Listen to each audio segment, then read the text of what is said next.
ਨਾਨਕ ਸਿੰਘ ਦਾ novel ਅੱਧ ਖਿੜਿਆ ਫੁੱਲ ਦਾ 22ਵੇਂ ਅੰਗ ਦਾ ਬਾਕੀ ਦਾ ਭਾਗ। ਮਾਂ ਜੀ, ਤੁਸੀਂ ਜੇ ਜ਼ਰੂਰ ਮੈਨੂੰ ਆਰਾਮ ਨਾਲ ਬੈਠੇ ਸੁੱਤੇ ਨੂੰ ਜਕੜਨਾ ਚਾਹੁੰਦੇ ਹੋ ਤਾਂ ਮੈਂ ਆਪਣੇ ਪੈਰਾਂ ਲਈ ਆਪਣੀ ਮਰਜ਼ੀ ਦੀਆਂ ਬੇੜੀਆਂ ਚੁਣਾਂਗਾ, ਜੇ ਤੁਹਾਨੂੰ ਮੇਰੀ ਸ਼ਰਤ ਮਨਜ਼ੂਰ ਹੋਵੇ। ਗਿਆਨ ਕੌਰ ਦਾ ਦਿਲ ਗਿੱਟ-ਗਿੱਟ ਉਛਲਣ ਲੱਗਾ, ਮਾਨੋ ਕੁਲਦੀਪ ਦੇ ਮੂੰਹੋਂ ਜਿਹੜੀ ਗੱਲ ਅਜੇ ਨਹੀਂ ਨਿਕਲੀ ਉਹ ਨਿਕਲਦਿਆਂ ਹੀ ਜ਼ਹਿਰੀ ਸੱਪ ਬਣ ਕੇ ਮਾਂ ਦੇ ਗਲ 'ਚ ਲਿਪਟ ਜਾਏਗੀ। ਉਹ ਬੋਲੀ, ਆਪਣੀ ਮਰਜ਼ੀ ਨਾਲ ਸਹੀ, ਪਰ ਜੇ ਮੇਰੀ ਸਲਾਹ ਵੀ ਲੈ ਲਵੇਂ ਤਾਂ? ਗੱਲ ਟੋਕ ਕੇ ਬੋਲਿਆ, ਹਾਂ ਤੁਹਾਡੀ ਸਲਾਹ ਜ਼ਰੂਰ ਲਵਾਂਗਾ ਅਤੇ ਹੁਣੇ ਹੀ। ਮੌਤ ਦਾ ਗੋਲਾ ਜਿਹੜਾ ਗਿਆਨ ਕੌਰ ਦਾ ਸਿਰ ਪਾੜਨ ਲਈ ਅਸਮਾਨੋਂ ਉਤਰਦਾ ਆ ਰਿਹਾ ਸੀ, ਉਹਨੂੰ ਸਾਫ਼-ਸਾਫ਼ ਦਿਖਾਈ ਦੇਣ ਲੱਗਾ ਕਿ ਬਸ ਵੱਜਾ ਕੇ ਵੱਜਾ। ਉਹ ਬੋਲੀ, ਦੱਸ। ਮੈਂ ਪ੍ਰਕਾਸ਼। ਅੱਧੀ ਗੱਲ ਸੁਣ ਕੇ ਮਾਂ ਦੇ ਮੂੰਹ ਇੱਕ ਚੀਕ ਨਿਕਲ ਗਈ। ਉਹ ਕੁਲਦੀਪ ਦੇ ਮੂੰਹ ਵੱਲ ਇਸ ਤਰ੍ਹਾਂ ਬੌਂਦਲਿਆਂ ਵਾਂਗ ਤੱਕਣ ਲੱਗੀ ਜਿਵੇਂ ਪਛਾਣਨ ਦੀ ਕੋਸ਼ਿਸ਼ ਕਰ ਰਹੀ ਹੋਵੇ ਕਿ ਕੀ ਇਹੋ ਉਹਦਾ ਕੁਲਦੀਪ ਹੈ। ਕਿਉਂ ਮਾਂ ਜੀ? ਉਹਨੇ ਮੁਸਕਰਾਉਂਦਿਆਂ ਪੁੱਛਿਆ। ਪ੍ਰਕਾਸ਼, ਜੇ ਤੂੰ ਇਹ ਮੁਕਾਲਖ ਮਲਣੀ ਹੈ ਤਾਂ ਪਹਿਲਾਂ ਮੇਰੇ ਸੀਨੇ 'ਚ ਛੁਰੀ ਖੋਭ ਲੈ, ਫਿਰ ਮੈਂ ਵੇਖਣ ਨਹੀਂ ਆਉਣਾ। ਜੋ ਤੇਰਾ ਜੀ ਆਵੇ ਕਰੀ। ਸਾਡੇ ਜੋਗੀਆਂ ਇਹੋ ਕਲੂਕਤਾਂ ਰਹਿ ਗਈਆਂ ਨੇ। ਕੁਲਦੀਪ ਦਾ ਇਹ ਖਿਆਲ ਸੀ ਕਿ ਉਹਦੀ ਮਾਂ ਥੋੜ੍ਹਾ ਬਹੁਤ ਵਿਰੋਧ ਕਰੇਗੀ, ਪਰ ਮਾਂ ਦੇ ਦਿਲ 'ਚ ਪ੍ਰਕਾਸ਼ ਲਈ ਇੰਨੀ ਨਫ਼ਰਤ ਹੈ, ਇਹਦਾ ਉਹਨੂੰ ਸੁਪਨੇ ਵਿੱਚ ਵੀ ਖਿਆਲ ਨਹੀਂ ਸੀ। ਖਾਸ ਕਰਕੇ ਉਸ ਸੂਰਤ ਵਿੱਚ ਜਦੋਂ ਮਾਂ ਨੂੰ ਹਰ ਵੇਲੇ ਪ੍ਰਕਾਸ਼ ਦੀ ਸ਼ਲਾਘਾ ਕਰਦਿਆਂ ਅਤੇ ਉਹਦੇ ਕੰਮਾਂ ਨੂੰ ਵਡਿਆਉਂਦਿਆਂ ਸੁਣਦਾ ਸੀ। ਕੁਲਦੀਪ ਦੀ ਹੈਰਾਨੀ ਦਾ ਕੋਈ ਟਿਕਾਣਾ ਨਾ ਰਿਹਾ। ਮਾਂ ਦੇ ਛੇਕੜਲੇ ਵਾਕ ਨੇ ਕ੍ਰੋਧ ਨਾਲ ਉਹਦਾ ਸਾਰਾ ਸਰੀਰ ਭੱਠੀ ਬਣਾ ਦਿੱਤਾ। ਉਸ ਗੁੱਸੇ ਨੂੰ ਮੁਸ਼ਕਲ ਨਾਲ ਦਬਾਉਂਦਾ ਹੋਇਆ ਬੋਲਿਆ, ਜੇ ਉਹ ਐਡੀ ਭੈੜੀ ਸੀ ਤੇ ਤੁਸੀਂ ਉਹਨੂੰ ਨੌਕਰ ਕਿਉਂ ਰੱਖਿਆ ਸੀ ਮਾਂ ਜੀ? ਜਦ ਰੱਖਿਆ ਸੀ ਉਦੋਂ ਮੈਨੂੰ ਉਹਦੇ ਲੱਛਣਾਂ ਦਾ ਪਤਾ ਨਹੀਂ ਸੀ, ਤੇ ਹੁਣ ਕਿੱਕਣ ਪਤਾ ਲੱਗ ਗਿਆ। ਉਸੇ ਕੋਲੋਂ ਜਿਸ ਰਖਾਈ ਸੀ, ਉਹ ਰਿਆਮ ਸਿੰਘ ਕੋਲੋਂ। ਕੀ ਕਹਿੰਦਾ ਸੀ ਉਹ? ਕੀ ਦੱਸਾਂ ਕੀ ਕਹਿੰਦਾ ਸੀ? ਇਹਦੀਆਂ ਪਿਛਲੀਆਂ ਅਗਲੀਆਂ ਕਰਤੂਤਾਂ। ਆਹੋ। ਕੁਲਦੀਪ ਨੂੰ ਉੱਤਰਸ਼ਾਹੀ ਲੱਗ ਗਈ। ਕਿਹੜੀਆਂ ਕਰਤੂਤਾਂ? ਕਦੋਂ ਆਇਆ ਸੀ ਉਹ? ਉਸ ਵੇਲੇ ਜਦੋਂ ਤੁਸੀਂ ਦੋਵੇਂ ਇੱਕ ਦੂਜੇ ਦਾ ਹੱਥ ਫੜੀ 5 ਤੀਰਥੀ ਫਿਰ ਰਹੇ ਸੋ। ਹੈਂ? ਕੁਲਦੀਪ ਨੂੰ ਮੁੜਕਾ ਆਉਣ ਲੱਗਾ। ਉਹ ਝੂਠਾ ਬਦਮਾਸ਼ ਨਾਰਦ ਮੁਨੀ ਦਾ ਅਵਤਾਰ। ਇੱਕ ਪਾਸੇ ਲਾਈ, ਦੂਜੇ ਪਾਸੇ ਬੁਝਾਈ। ਮੈਂ ਅੱਗੇ ਹੀ ਉਹ ਤੋਂ ਕਾਫੀ ਸਤਿਆ ਹੋਇਆ। ਮਾਂ ਜੀ, ਮੈਨੂੰ ਨਹੀਂ ਸਮਝ ਆਉਂਦੀ ਕਿਉਂ ਮੇਰੇ ਲਹੂ ਨਾਲ ਹੱਥ ਰੰਗਣ 'ਤੇ ਉਤਾਰੂ ਹੋ ਗਿਆ। ਵਿਚਾਰੀ ਬੇਦੋਸ਼ੀ ਉੱਤੇ ਇਹ ਦੋਸ਼। ਮੈਂ ਉਹਨੂੰ ਇਸ ਸ਼ੈਤਾਨੀ ਦਾ ਮਜ਼ਾ ਨਾ ਚਖਾਇਆ ਤਾਂ? ਕਹਿੰਦਾ ਕੁਲਦੀਪ ਮੰਜੇ ਤੋਂ ਉੱਠ ਕੇ ਕਮਰੇ 'ਚ ਟਹਿਲਣ ਲੱਗ ਪਿਆ। ਉਹਦਾ ਸਾਹ ਇੰਜਣ ਵਾਂਗ ਚੱਲ ਰਿਹਾ ਸੀ। ਗਿਆਨ ਕੌਰ ਚੁੱਪ-ਚੁਪੀਤੀ ਹੇਠਾਂ ਉਤਰ ਗਈ।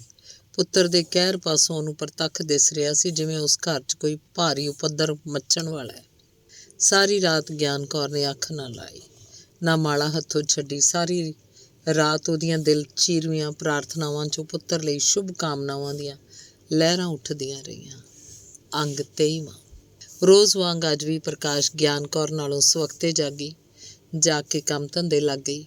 ਬੌਕਰ ਬੁਹਾਰੀ ਫੇਰਨ ਲਈ ਜਦੋਂ ਉੱਪਰ ਪਹੁੰਚੀ, ਕੁਲਦੀਪ ਨੂੰ ਉਹਦੇ ਕਮਰੇ 'ਚ ਟਹਿਲਦਿਆਂ ਵੇਖਿਆ, ਬੜੀ ਡੂੰਘੀ ਚਿੰਤਾ ਵਿੱਚ। ਉਹਦੇ ਪੈਰਾਂ ਦੇ ਖੜਾਕ ਨੇ ਕੁਲਦੀਪ ਦਾ ਧਿਆਨ ਮੋੜਿਆ। ਪ੍ਰਕਾਸ਼ ਨੇ ਵੇਖਦਿਆਂ ਇਸ਼ਾਰੇ ਨਾਲ ਉਹਨੂੰ ਸੱਦ ਲਿਆ। ਉਹ ਨੇੜੇ ਆ ਕੇ ਖਲੋ ਗਈ। ਕੁਲਦੀਪ ਨੇ ਆਖਿਆ, ਪ੍ਰਕਾਸ਼ ਬੈਠ ਜਾ, ਤੇਰੇ ਨਾਲ ਅੱਜ ਬੜੀਆਂ ਗੱਲਾਂ ਕਰਨੀਆਂ ਨੇ। ਉਹ ਬੈਠ ਗਈ। ਉਰੇ ਹੋ ਜਾ। ਉਹ ਨਾਲ ਹੋ ਗਈ। ਹੋਰ ਉਰੇ। ਉਹ ਹੋਰ ਨਾਲ ਹੋ ਗਈ। ਕੁਲਦੀਪ ਨੇ ਉਹਦੇ ਮੋਢੇ 'ਤੇ ਹੱਥ ਰੱਖ ਕੇ ਕਿਹਾ, ਪ੍ਰਕਾਸ਼ ਤੈਨੂੰ ਪਤਾ ਹੈ, ਸਾਡੇ ਕੱਲ੍ਹ ਵਾਲੇ ਪ੍ਰਣ ਦੇ ਰਸਤੇ ਵਿੱਚੋਂ ਹੀ ਗੱਲ ਟੋਕ ਕੇ ਬੋਲੀ, ਮੈਂ ਸੁਣ ਚੁੱਕੀ ਹਾਂ ਸਭ ਕੁਝ। ਤੂੰ ਸੁਣ ਚੁੱਕੀ ਹੈ?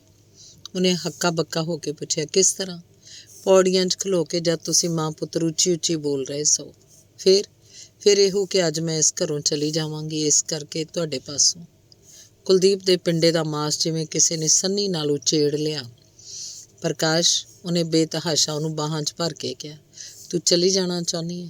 ਚੰਗੀ ਗੱਲ ਹੈ, ਤੇ ਜਾਣ ਤੋਂ ਪਹਿਲਾਂ ਮੇਰੀ ਜ਼ਿੰਦਗੀ ਦਾ ਖਾਤਮਾ ਕਰਦੀ ਜਾ। ਤੁਸੀਂ ਜੁਗ ਜੀਓ। ਮੇਰੇ ਵਰਗੀ ਭੈੜ ਪਛੁੰਨੀ ਪਿੱਛੇ ਤੁਸੀਂ ਕਿਉਂ? ਇਸ 'ਚ ਪ੍ਰਕਾਸ਼ ਨਾ ਤੇਰਾ ਕਸੂਰ ਸੀ ਨਾ ਮਾਂ ਜੀ ਦਾ। ਇਹ ਤੂਫਾਨ ਕਿਸ ਤੋਲਿਆ ਸੀ ਮੇਰੀ ਬਾਬਤ ਪਤਾ ਹੀ? ਉਸੇ ਵਰਿਆਮ ਸਿੰਘ ਨੇ, ਜਿਹਦੇ ਗੁਣ ਗਾਉਂਦੀ ਤੂੰ ਥੱਕਦੀ ਨਹੀਂ ਸੀ।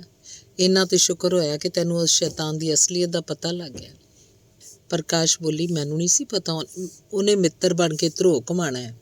ਪ੍ਰਕਾਸ਼, ਕੁਲਦੀਪ ਨੇ ਕਿਹਾ, ਤੂੰ ਇਹ ਕਹਿ ਦਿੱਤਾ ਚਲੀ ਜਾਵਾਂਗੀ।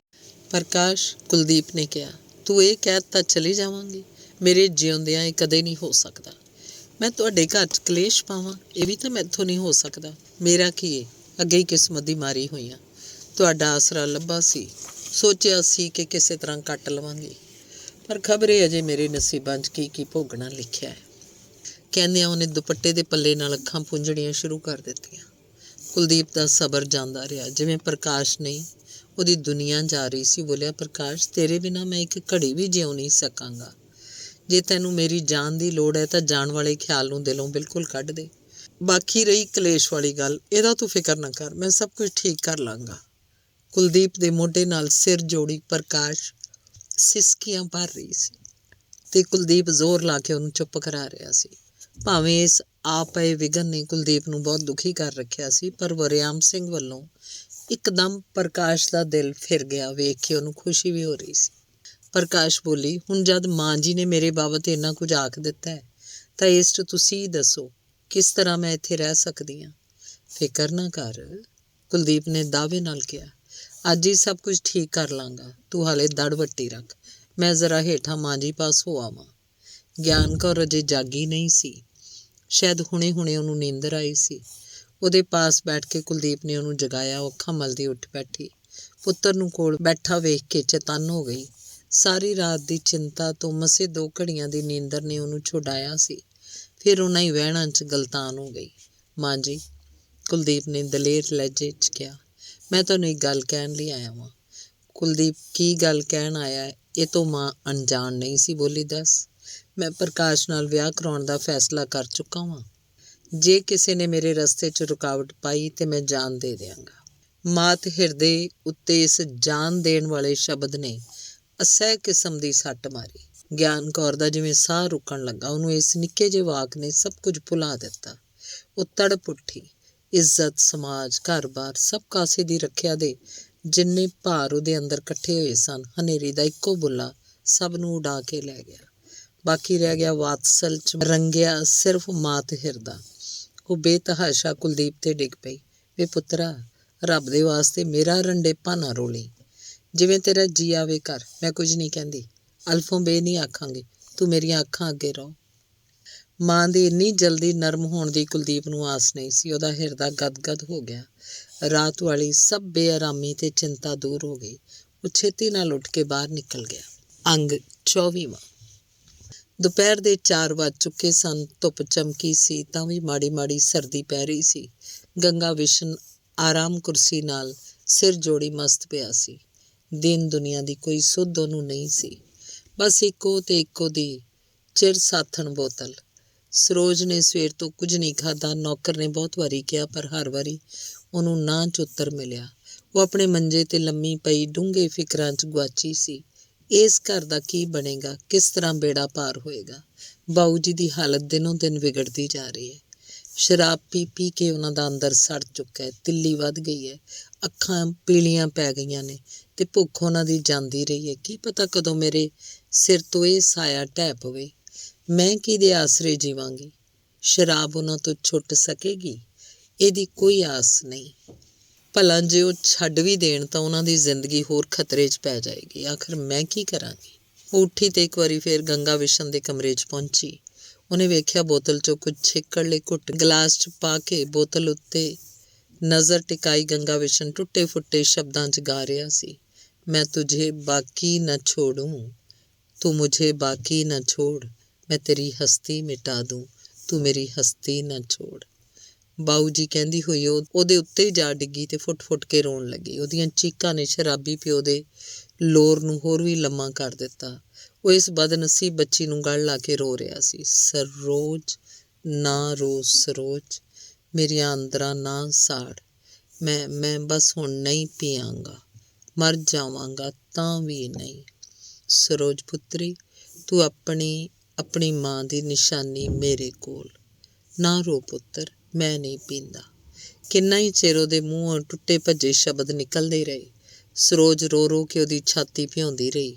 ਪਰ ਆਖਰ ਕੀ ਹੋਣਾ ਸੀ। ਜਦ ਸਰੋਜ ਦਾ ਸਿਰ ਪਾਣੀ ਤੋਂ ਸੱਖਣਾ ਹੋ ਗਿਆ, ਉਹਨੇ ਪਿਓ ਨੂੰ ਸੰਭਾਲ ਕੇ ਮੰਜੇ ਤੇ ਲਟਾ ਦਿੱਤਾ ਤੇ ਆਪ ਮੂੰਹ ਅੱਖਾਂ ਪੂੰਝ ਕੇ ਬਾਹਰ ਨਿਕਲੀ।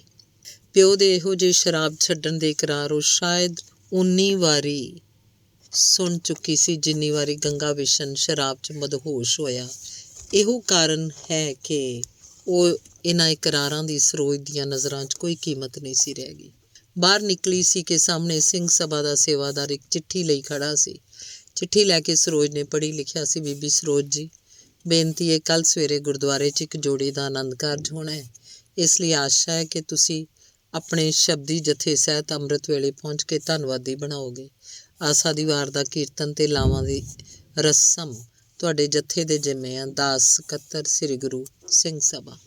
ਸਰੋਜ ਦਾ ਦਿਲ ਅੱਜ ਬਹੁਤ ਜ਼ਿਆਦਾ ਉਦਾਸ ਸੀ। ਉਹਦੀ ਸਲਾਹ ਹੋਈ ਕਿ ਚਿੱਠੀ ਦੀ ਪਿੱਠ ਤੇ ਲਿਖ ਭੇਜੇ ਕਿ ਤਬੀਅਤ ਠੀਕ ਨਾ ਹੋਣ ਕਰਕੇ ਉਹ ਸ਼ਾਇਦ ਨਾ ਆ ਸਕੇ। ਫਿਰ ਸੋਚਣ ਲੱਗੀ, ਕਾਹਨੂੰ ਇਨਕਾਰ ਕਰਨਾ, 2 ਘੜੀਆਂ ਦਾ ਸਤਸੰਗ ਕਰਕੇ ਤਬੀਅਤ ਸ਼ਾਇਦ ਕੁਝ ਠੀਕ ਹੋ ਜਾਏ।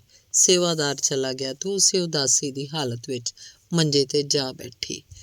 ਅੰਗ 25ਵਾਂ। ਸਰੋਜ ਕੁੜੀਆਂ ਦੇ ਜਥੇ ਸਣੇ ਅੰਮ੍ਰਿਤ ਵੇਲੇ 5 ਵਜੇ ਗੁਰਦੁਆਰੇ ਪਹੁੰਚ ਗਈ।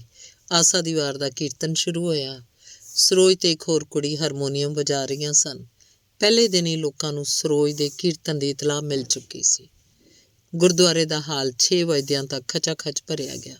ਸਰੋਜ ਦੇ ਸੁਰੀਲੇ ਗਲੇ 'ਚੋਂ ਨਿਕਲੀ ਹੋਈ ਆਵਾਜ਼ ਸਰੋਤਿਆਂ ਉੱਤੇ ਡਾਢਾ ਮਿੱਠਾ ਤੇ ਨਿੱਘਾ ਅਸਰ ਕਰ ਰਹੀ ਸੀ। ਨਾਲ ਦੀਆਂ ਕੁੜੀਆਂ ਦੀ ਆਵਾਜ਼ ਵੀ ਘੱਟ ਨਹੀਂ ਸੀ, ਪਰ ਸਰੋਜ ਦਾ ਗਲਾ ਤਾਂ ਜਿਵੇਂ ਨਿਰੇ ਸੰਗੀਤ ਦੇ ਸੈਂਚੇ 'ਚ ਢਲਿਆ ਸੀ। ਜਿਉਂ-ਜਿਉਂ ਵਾਰ ਦੇ ਸਲੋਕ ਮੁੱਕਣ 'ਤੇ ਆਉਂਦੇ, ਭੀੜ 'ਚ ਬਰਾਬਰ ਵਾਧਾ ਹੁੰਦਾ ਜਾ ਰਿਹਾ ਸੀ। ਇੰਨੀ ਭੀੜ ਦੇ ਹੁੰਦਿਆਂ ਵੀ ਹਾਲ 'ਚ ਇਸ ਤਰ੍ਹਾਂ ਚੁੱਪ-ਚਾਂ ਸੀ ਜਿਵੇਂ ਸਾਰਾ ਹਾਲ ਖਾਲੀ ਹੈ। ਇਹੋ ਸੀ ਸਰੋਜ ਦੀ ਆਵਾਜ਼ ਦਾ ਅਸਰ। ਵਾਰ ਦੀ ਸਮਾਪਤੀ ਹੋਣ 'ਤੇ ਆਈ ਇੱਕ ਝਮਝਮ ਕਰਦੀ ਦੁਲਹਨ ਘੁੰਡ 'ਚ ਕੱਜੀ ਹੋਈ ਲਿਆ ਕੇ ਸ਼ਬਦੀ ਜਥੇ ਦੇ ਅੱਗੇ ਬਿਠਾ ਦਿੱਤੀ ਗਈ। ਇਸ ਵੇਲੇ ਲਾਗੇ ਦੀ ਇੱਕ ਕੁੜੀ ਨੇ ਸਰੋਜ ਦੇ ਕੰਨ 'ਚ ਕਿਹਾ, ਭੈਣ ਜੀ, ਪਤਾ ਜੀ ਕਿਹਦਾ ਵਿਆਹ ਹੈ? ਨਹੀਂ, ਸਰੋਜ ਨੇ ਉੱਤਰ ਦਿੱਤਾ। ਕੁਲਦੀਪ ਸਿੰਘ ਦਾ। ਹੈ? ਆਪਣੀ ਨੌਕਰਾਣੀ ਨਾਲ। ਨੌਕਰਾਣੀ ਨਾਲ? ਹਾਂ। ਵਾਜੇ ਦੇ ਪੱਖੇ 'ਤੇ ਸਰੋਜ ਦਾ ਖੱਬਾ ਹੱਥ ਜੰਮ ਗਿਆ। ਸੱਜੇ ਹੱਥ ਦੀਆਂ ਉਂਗਲਾਂ ਅਸਲ ਸੁਰਾਂ ਦੀ ਥਾਂ ਅਸ਼ੁੱਧ ਸੁਰਾਂ 'ਤੇ ਪੈਣ ਲੱਗੀਆਂ। ਉਹਦਾ ਤਾਲ ਘੜੀ ਮੁੜੀ ਥਿੜਕਣ ਲੱਗਾ। ਹੋਰ ਥੋੜ੍ਹੇ ਚਿਰ ਨੂੰ ਲਾੜਾ ਵੀ ਦੁਲਹਨ ਦੇ ਲਾਗੇ ਲੱਗ ਕੇ ਬੈਠ ਗਿਆ। ਉਹਦਾ ਗਲਾ ਸਿਹਰਿਆਂ ਨਾਲ ਭਰਿਆ ਸੀ। ਗੁਲਾਬੀ ਪੱਗ ਉੱਤੇ ਕੇਸਰੀ ਛਿੱਟੇ ਤੇ ਉੱਪਰ ਜਿਗਾ ਚਮਕ ਰਹੀ ਸੀ। ਤਿੱਲੇ ਦੀਆਂ ਮਹੀਨ ਤਾਰਾਂ ਨਾਲ ਉਹਦੇ ਚਿਹਰੇ ਦਾ ਕੁਝ ਹਿੱਸਾ ਲੁਕਿਆ ਸੀ, ਪਰ ਲੁਕਿਆ ਹੋਣ 'ਤੇ ਵੀ ਇਹ ਸਰੋਜ ਦੀਆਂ ਅੱਖਾਂ ਥਾਣੀ ਉਹਦੇ ਦਿਲ 'ਚ ਉਤਰ ਗਿਆ। ਸਰੋਜ ਦੇ ਸਰੀਰ 'ਚ ਸਿਥਲਤਾ ਭਰਦੀ ਜਾ ਰਹੀ ਸੀ। ਉਹ ਗਾ ਰਹੀ ਸੀ ਜਾਂ ਨਹੀਂ, ਇਹਦਾ ਵੀ ਉਹਨੂੰ ਆਭਾਸ ਨਹੀਂ ਸੀ। ਵਾਜੇ ਉੱਤੇ ਉਹਦਾ ਹੱਥ ਐਵੇਂ ਨਾਮਾਤਰ ਹੀ ਚੱਲ ਰਿਹਾ ਸੀ। ਦੂਜੀ ਕੁੜੀ ਦਾ ਵਾਜਾ ਹੀ ਇਸ ਕੰਮ ਨੂੰ ਨਿਭਾਈ ਜਾਂਦਾ ਸੀ। ਸਰੋਜ ਦੀਆਂ ਅੱਖਾਂ ਵਿੱਚ ਇਸ ਵੇਲੇ ਕੋਈ ਹੋਰ ਦੁਨੀਆ ਫਿਰ ਰਹੀ ਸੀ। ਉਹਦੇ ਸੀਨੇ 'ਚ ਕੋਈ ਤੂਫਾਨ ਉਮੜਿਆ ਆ ਰਿਹਾ ਸੀ। ਕਿਹੜੇ ਵੇਲੇ ਆਨੰਦ ਸਾਹਿਬ ਦੀਆਂ 6 ਪੌੜੀਆਂ ਖਤਮ ਹੋਈਆਂ, ਉਹਨੂੰ ਕੋਈ ਪਤਾ। ਉਹ ਤਰਬਕ ਪਈ, ਮਾਨੋ ਨੀਂਦਰ ਤੋਂ ਜਾਗ ਉੱਠੀ ਜਦ ਉਹਨੇ ਆਪਣੀਆਂ ਸਾਥਣਾਂ ਨੂੰ ਹਰ ਪਹਿਲੜੀ ਲਾਮ ਗਾਉਂਦਿਆਂ ਸੁਣਿਆ ਸੀ।